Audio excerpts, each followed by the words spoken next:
No momento que você escava, entra ar, não sei o quê, né? Você vê esses navios são encontrados às vezes no fundo do mar, né? Se você tirar ele dali, vira pó. Então tem que ter todo um tratamento, né? Você vê lá em Alexandria, muitas das estátuas voltaram para o mar. Elas estão lá embaixo, né? Elas são retiradas, analisadas e devolvem para o mesmo lugar. Entendi. Entendeu? Então, assim, é uma situação. Então, hoje há uma preocupação muito grande da pesquisa não invasiva, né? Então, vai aparecer uma tecnologia para fazer isso, né? Agora, por exemplo, a gente sabe que naquela determinada câmara não tem nada. Aí eu não vou furar. Não tem nada, né? Sim, aí você vai ver, tem várias inscrições milenares. Né?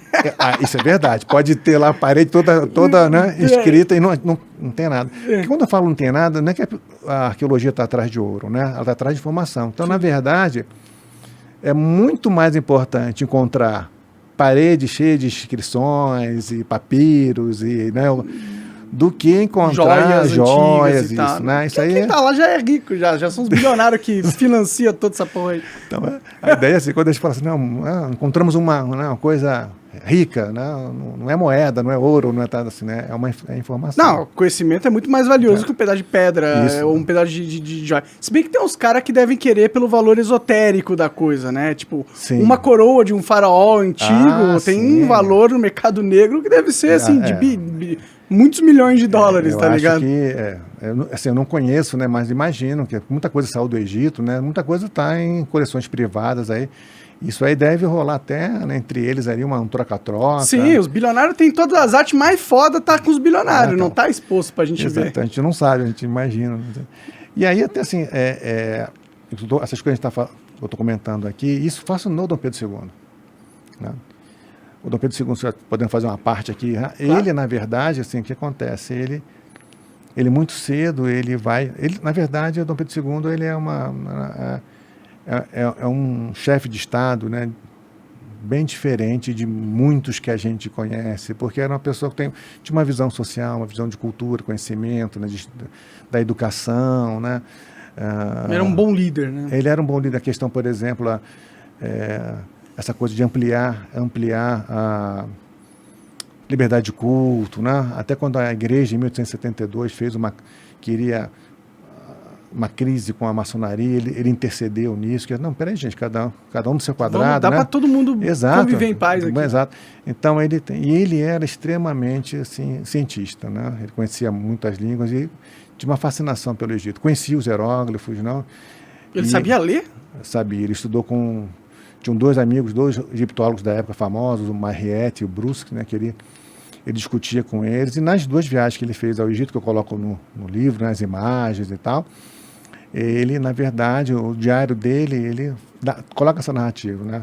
E usando o diário, qual é a vantagem? Porque não é um documento formal, né? Então você está vendo Dom Pedro II como ele é. Uhum. Não está vendo o monarca, né, o chefe de Estado. Ou um cientista que está querendo só passar a parte técnica da coisa. Ele traz uma experiência humana para o tema.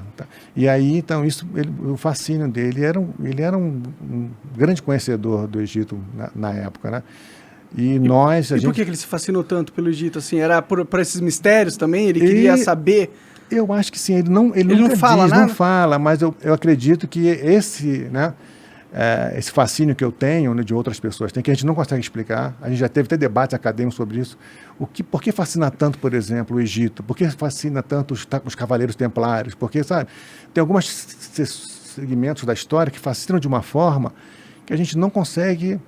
Por que o fascínio? Né? Sim. E ele foi tocado por isso, né? Então a gente hoje, eu considero como sendo o primeiro egiptólogo, né? O cara sabia ler o hieroglifo. Nossa, sânscrito, ele conhecia sânscrito, né? E ele... Pô, cadê esses políticos, mano? Morreram todos? Não é possível, não tem mais nenhum no Brasil inteiro. Eu acho que não tem mais não. O modelo mudou, né? Mudou, agora esses caras são os bilionários agora. Né? Ele foi o primeiro a se apresentar no Instituto lá de Egiptologia, né? Olha, o que a gente tem hoje de defender o patrimônio ele vai discutir isso lá, falando lá pro vizir, lá pro chefe lá do Egito, olha, você não pode deixar as pessoas levarem o que está aqui, isso aqui é patrimônio seu. Caralho, que da hora. Olha, quer dizer, olha a visão vanguardista. Visão, então, de visionário total. Visionário. Então isso da mesma forma, né? É por isso que eu me identifico assim, eu gosto dele, né? Por causa dessa situação, né? E ele vai fazendo os estudos. Só que ele não tinha hoje o que a gente tem sobre as pirâmides, né? Nessas coisas assim, né?